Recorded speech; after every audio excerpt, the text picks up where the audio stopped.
Hey everybody, I'm back again and I'm going to show you one of the single best exercises you can do to work on multiple muscle groups at the same time, including legs and core, which I tell everyone, all of my patients, your core is the foundation for everything.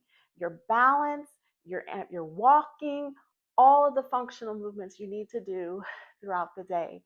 Your core is everything. And that exercise I want to show you today is what I call, or what we call, like when we're, in the clinic and working in the hospital, we just call it sit to stands, like when we're working with patients in the gym. But you can call it squats, modified squats.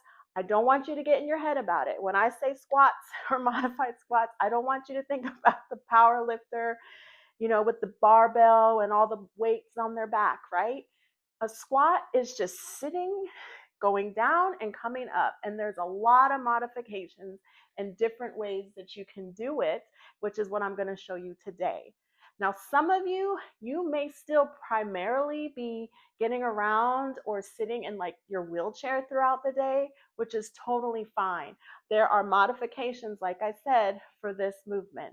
If you are able to stand in any capacity, even if you need a little bit of help from a caregiver or a loved one, then do that. And I will show you how that will work. And then it'll only go up from there, right? There's ways to challenge yourself as your balance gets more improved and more stable. But the main thing is, this is something that you want to incorporate into your home routine as early as possible, and as early as it is safe for you to do based on where you are in your recovery. Okay. So, number one, if you are still needing to sit in a wheelchair, have your walker. If you have a walker, like if your balance is at the point where you need to have something in front of you for stability, then use that. Have that there for your safety. Always have something behind you. So if you were to lose your balance, you have something to sit on. I don't recommend, even if you feel like you're kind of higher level and you're adding some of these other challenging aspects for your sit to stands or for your squats, I still recommend you have something behind you where if you did lose your balance, you have somewhere to land that's not the floor. Okay. Um, you can come do sit to stands, like I said, from your wheelchair. Right now I'm sitting on a couch, but I don't actually recommend that. I usually recommend a nice sturdy kitchen chair, preferably one without armrests for this, but if you need it, that's fine. Even if it has armrests, you don't have to use it. That's a way to challenge yourself. So let's get started. You're gonna have a nice sturdy chair, and make sure you've got it propped against something that's not going to move, right? Because you don't want the chair to tip up and tip back and you go with it, right? And again, whether or not you need your walker still or you even have a walker, you have to make that decision for yourself. You know what's safest, right? So even if you don't think you need it, um, put it in front of you. Like if you're still walking with your walker, then I recommend you have it in front of you just in case for that balance support. If you have armrests on your chair and you do need that to get yourself up for that initial sit to stand, then do that, right? But if you can stand without it, or just one hand up, one hand from the surface of the chair, then go ahead and do that, because that's how we teach the safe way to stand, especially if you're going to use a walker. Okay. So what that would look like, it's not fancy at all. And some people think, oh, how is this a workout?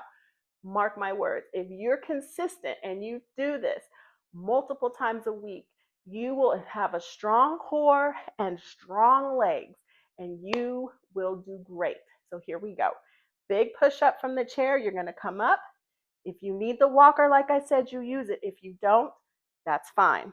And then sit down, right?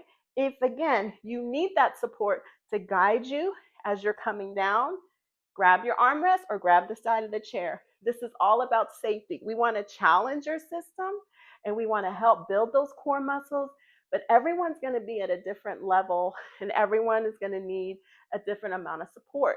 And only you can answer that question for yourself, okay? Safety is everything. So what I'm going to challenge you to do is shoot for a set of 10. If you can't do 10, give me the best set of 5 that you can. And then you're going to want to repeat that for at least 3 to 4 sets, right? Listen to your body. When you're tired, you rest. When you're okay, continue on, even if it's in the middle of a set. I tell my patients all the time, I'm not concerned if you have to break up a set. If we have to stop at 3 instead of 5. I would rather have quality movement than you trying to breeze through and it looking all sloppy, right? You want to train quality functional movement. And there is nothing more functional than standing up and sitting down. So again, push up from the chair if you need it. Come fully upright, hips open, head up, chest back, and then sit. If you can sit without reaching back, great. If you need it, use it. The harder, the less you grab onto, the harder you're going to challenge yourself with it, right? So when you get to the point where you can stand without pushing up, that means those core muscles are getting very strong. So you're going to come up and then you're going to sit. All right? Come up and then you're going to sit. Okay? I'm going to turn this way so you guys can see. The other most important part of this is I always say no plopping. So when you go to sit, I want you to sit light as a feather and then come up, right? A plop would be this, right? That's a huge sign of weakness and lack of control, right? We want slow, controlled movements. Big push up and then sit. If you don't need anything to hold on, come up and then sit, okay? Shoot for sets of 5 to 10. Reps, 5 to 10 reps, and you're going to do at least 3 to 4 sets. If you feel like you're getting pretty high level and you want to challenge yourself, so again, maybe you still have the walker here, but you want something to hold on to give so that you're not having to kind of support yourself. Hold the ball. This is just my daughter's soccer ball, but you can do anything, right? Even a pillow would work, just to kind of give yourself something to a focal point, so to speak. And you're going to come up and then sit, right? If you want to get fancy with it, come up, reach out, pull in, and then sit, right? Or beyond that, come up, reach out, pull in, up, right? You can do any combination you want. Come up, overhead first, down to your chest, out and in, right? This is nice and light. You can also, this is pretty advanced. So if when I'm at work at the hospital, at the rehab, every now and then I will have a patient that can do this using like a small, what we call weighted ball, like a medicine ball. It's only about 5 pounds, but that's pretty high level. So that, if you feel like you're kind of at that level, or you feel like you may get there soon, keep that in mind. That's something that you can do. Or a light weight, right? Same thing. Hold it in close to your chest, close to your body. You're going to come up, press up, bring it down, press out, bring it in, and then sit nice, light, and controlled, okay? Again, I can't stress this enough. Safety is above all else. We all want to sometimes go 0 to 60, and that's just not realistic. And the risk of that is injury, right? So do not do anything to make things any harder than they already are. Go at your pace and be safe. Make sure that your chair is parked behind something sturdy. Use your walker if that's something that you still need, and just make sure that you're doing this 3 to 5 days a week.